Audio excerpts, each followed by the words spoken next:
Hello student, हम लोग पढ़ रहे हैं एटॉमिक स्ट्रक्चर यानी कि परमाणु की संरचना के बारे में। इसमें आज का टॉपिक है पाउली का अपवर्जन नियम यानी पाउली का अपवर्जन का सिद्धांत, पाउली एक्सक्लूजन प्रिंसिपल।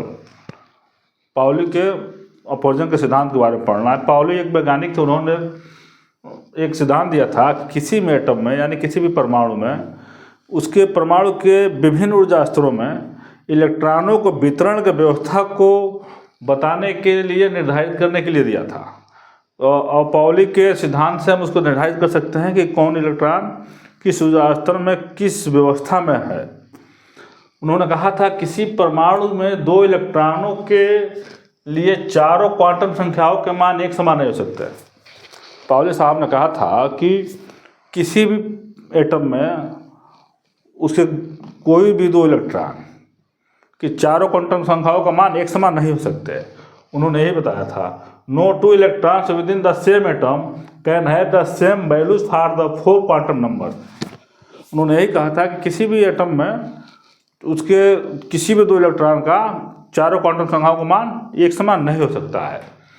जैसे कि मान लीजिए कि मुख्य क्वांटम संख्या n होता है और दिगंशी क्वांटम संख्या l और चुंबकीय क्वांटम संख्या m। अगर इन तीनों का मान समान हो जाता है तो स्पिन क्वांटम संख्या का मान समान नहीं होगा, क्योंकि एक कक्षक में दो इलेक्ट्रॉन पाए जाते हैं, दोनों का दिशा एक दूसरे से विपरीत होता है। एक का क्लॉकवाइज होगा तो दूसरा का एंटी क्लॉकवाइज होगा। समझ लीजिए, जैसे एग्जांपल के ले लीजिए कि मान के चलिए कि एक क्वेश्चन नोट कर लीजिए कि n अगर 1 है, अगर 1 है, n किसको दर्शाता है? मुख्य क्वांटम संख्या किसको दर्शाता है? कोस को दर्शाता है। मैं बहुत पहले बता चुका था कि ये क्या किसको दर्शाता है? कोस को। इसका नंबर होता है 1 2 3 4। इसको हम k l m और n से प्रदर्शित कर सकते हैं। अच्छा, तो n अगर 1 है यानी कि कोस है, तो इसको हम k कोस भी कह सकते हैं। k कोस में n 1 के कोस में यानी कि n 1 में कितने इलेक्ट्रॉन पाए जाते हैं और सभी इलेक्ट्रॉनों का चारों क्वांटम संख्याओं का मान निकालना है। क्वेश्चन नोट कर लीजिए कि n 1 कोस में कितने इलेक्ट्रॉन हो सकते हैं और सभी इलेक्ट्रॉनों के चारों क्वांटम संख्याओं का मान निकालना है। तो मान कैसे निकलेगा? n दे रखा है 1, तो हमको मान निकालना है किसका? l का। तो l क्या हो जाएगा? l जो है कि उपकोष को दर्शाता है, एजीमुथल क्वांटम नंबर है, दिगंशी क्वांटम संख्या है। इसको किसको दर्शाता है? उपकोष को। s p d और f 0 1 2 3। इसको इंडिकेशन इसका है 0 1 2 3। अच्छा, तो n 1 है तो n क्या होगा? n की जगह पर क्या हो जाएगा? 0 हो जाएगा। 1 का मान क्या हो? 0 हो जाएगा। अब इसके बाद हम किसका मान निकालेंगे? m का। तो m क्या हो जाएगा? m का मान l पर डिपेंड करता है, तो m का मान भी 0 हो जाएगा। अच्छा, ये हो गया। अब इसमें कितने इलेक्ट्रॉन पाए जाते हैं? इसमें यह जो है चुंबकीय क्वांटम संख्या किसको दर्शाता है? ऑर्बिट को, एक कक्षक को दर्शाता है। ठीक, ये किसको दर्शाता है? कक्षक को। तो m में क्या है? एक ही कक्षक है, इसमें कितने इलेक्ट्रॉन है? 2 इलेक्ट्रॉन है। ठीक, 2 इलेक्ट्रॉन है। और इसके बाद हम यस के बारे में बताएंगे। यस किसको दर्शाएगा? स्पिन को दर्शाएगा। एक इलेक्ट्रॉन क्लॉकवाइज घूमता है तो इसको दिखा देगा 1/+1/2 से, और दूसरा इलेक्ट्रॉन एंटी क्लॉकवाइज घूम रहा है तो इसको हम दिखा देंगे -1/2 से। तो ये हो गया, ये n 1 हो गया, l 0, m 0, s +1/2 -1/2। तो क्या हुआ कि n 1 में कोष में इलेक्ट्रॉनों की संख्या कितनी है? 2 है, और 4 क्वांटम संख्याओं का मान भी निकल गया। जैसे कि पहले इलेक्ट्रॉन अगर ले लिया जाए कि क्या है कि प्रथम इलेक्ट्रॉन क्या होगा?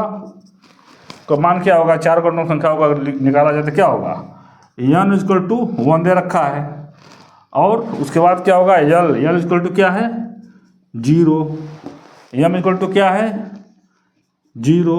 और s पहले इलेक्ट्रॉन की क्या हो जाएगा? प्लस 1/2 हो जाएगा। पहला इलेक्ट्रॉन भरा है तो प्लस 1/2 हो जाएगा। वैसे अगर हम द्वितीय इलेक्ट्रॉन को ले लेते हैं तो क्या हो जाएगा, द्वितीय इलेक्ट्रॉन का, तो दूसरे इलेक्ट्रॉन क्या हो जाएगा, n इक्वल टू, फिर यहाँ भी 1 ही होगा। n इक्वल टू क्या होगा, दिगंती क्वांटम संख्या का 0 होगा। चुंबकीय क्वांटम संख्या क्या होगा, यहाँ भी 0 होगा। और यहाँ भी s इक्वल टू क्या होगा, -1/2 होगा, यानी एंटी क्लॉकवाइज को दूसरे इलेक्ट्रॉन को दिखा रहा है। तो इससे क्या हुआ कि चारों क्वांटम संख्याओं का मान एक एक इलेक्ट्रॉन का निकल गया। पाउली साहब ने कहा था किसी एक एटम में किसी भी 2 इलेक्ट्रॉन के चारों क्वांटम संख्याओं का मान समान नहीं हो सकता है। अगर m का मान अगर समान है तो यह स्पिन क्वांटम संख्या का मान समान नहीं है। किसी अगर 2 का मान समान होगा तो 2 का मान समान होगा, किसी 1 का मान समान होगा तो 3 का मान समान नहीं होगा, मतलब चारों क्वांटम संख्याओं का मान समान नहीं हो सकता है।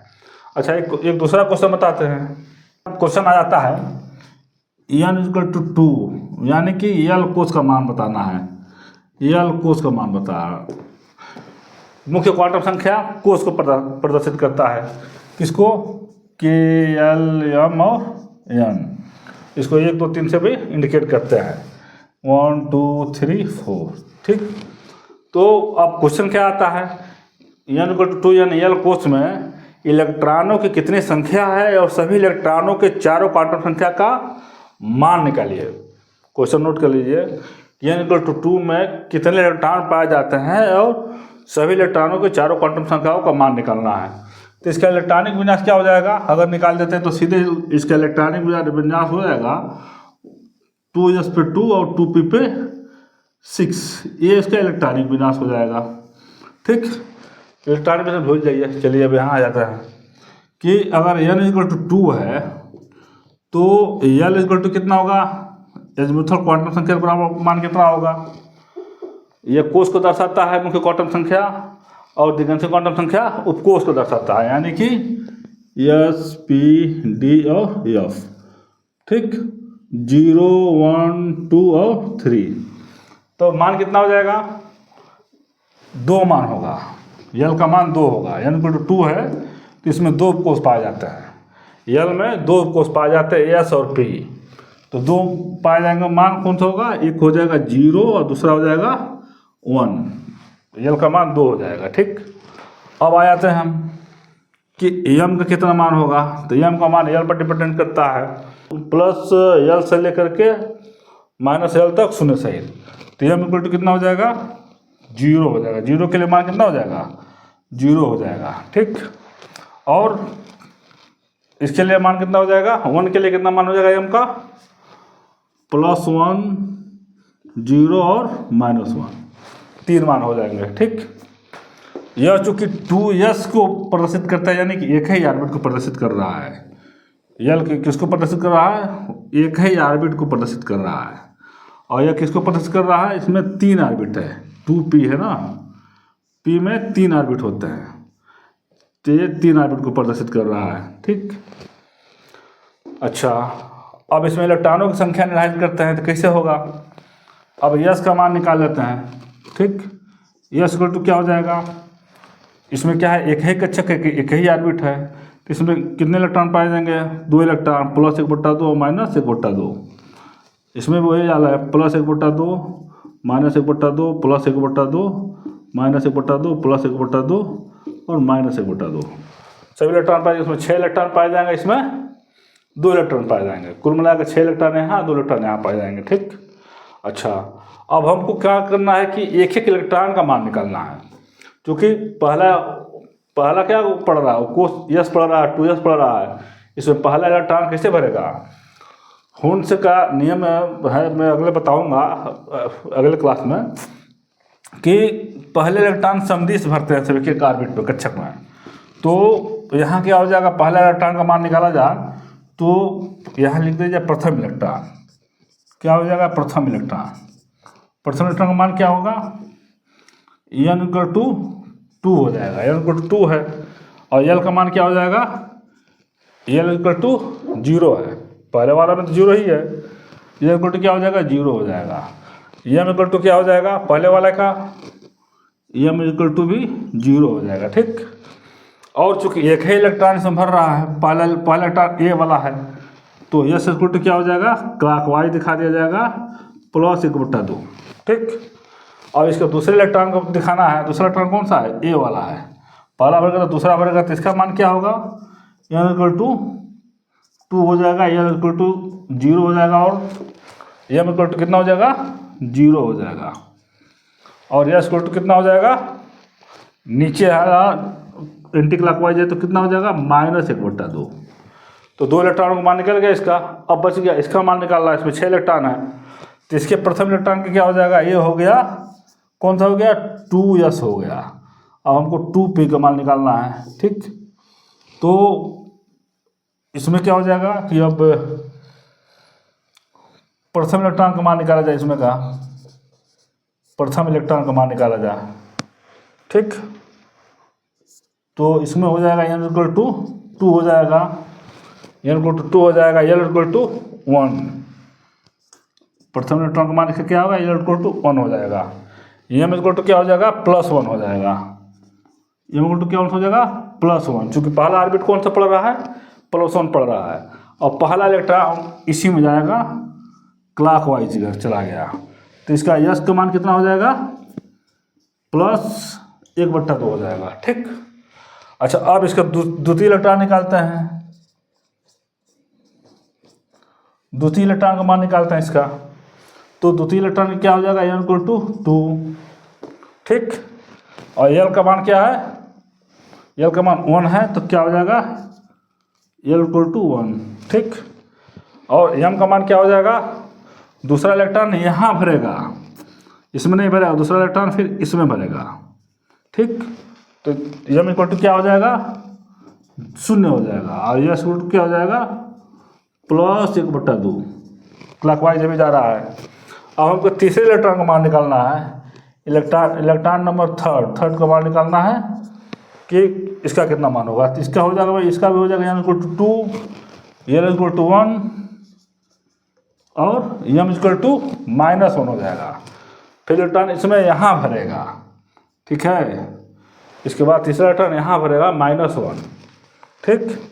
तो m इक्वल टू हो जाएगा -1। ठीक। अच्छा, चूँकि अब ये भी क्लॉकवाइज ही भर रहा है, तो यस इक्वल टू क्या हो जाएगा, +1/2। अच्छा, अब हमको निकालना है चौथे इलेक्ट्रॉन का मान, निकाल लेते हैं, तो इसका कितना हो जाएगा, n equal to 2, l equal to 1, और m इक्वल टू कितना हो जाएगा, चौथा इलेक्ट्रॉन फिर इसमें भरेगा। समझिए तीनों ऑर्बिट में भर गए हैं, थोड़ी सी नियम कहता है जब तीनों भर जाएंगे तो फिर शुरू से भरना शुरू हो जाएगा, यहाँ से एंटी क्लॉकवाइज फुलफिल होना शुरू है ऑर्बिट। तो पहला अब ये इलेक्ट्रॉन यहाँ एंटी क्लॉकवाइज भरेगा, तो +1 हो जाएगा, यहाँ पर m का मान कितना हो जाएगा, +1। ठीक। और यस का मान क्या हो जाएगा, -1/2। वैसे ही हमको 5वें नंबर के इलेक्ट्रॉन को भरना अगर है, कैसे भरेंगे, n equal to 2, l equal to 1, m equal to क्या हो जाएगा, 5वें नंबर का इलेक्ट्रॉन यहाँ जा रहा है। ठीक है, 0 ऑर्बिट वाला में। ठीक। तो हो जाएगा m इक्वल टू 0, और ये इक्वल टू क्या हो जाएगा, -1/2। ठीक। और वैसे ही अगर हम नंबर 6 इलेक्ट्रॉन का मान निकालते हैं, छठे वाले का, लास्ट वाले का, तो इसका भी हो जाएगा n equal to 2, l equal to 1, m equal to क्या हो जाएगा, -1, और यस इक्वल टू कितना हो जाएगा, -1/2। तो क्या हुआ कि 8 इलेक्ट्रॉनों का मान निकल गया। ऐसे ही ये क्या हुआ है, सेकेंड वाला है इलेक्ट्रॉन है, ये सेकेंड इलेक्ट्रॉन है। ठीक। तो क्या हुआ, सबका मान निकल गया। तो आशा करता हूँ कि सभी को समझ में आ गया होगा, और या फिर दोबारा भूलना तो नहीं चाहिए। चलिए अब फिर मिलते हैं नेक्स्ट क्लास में।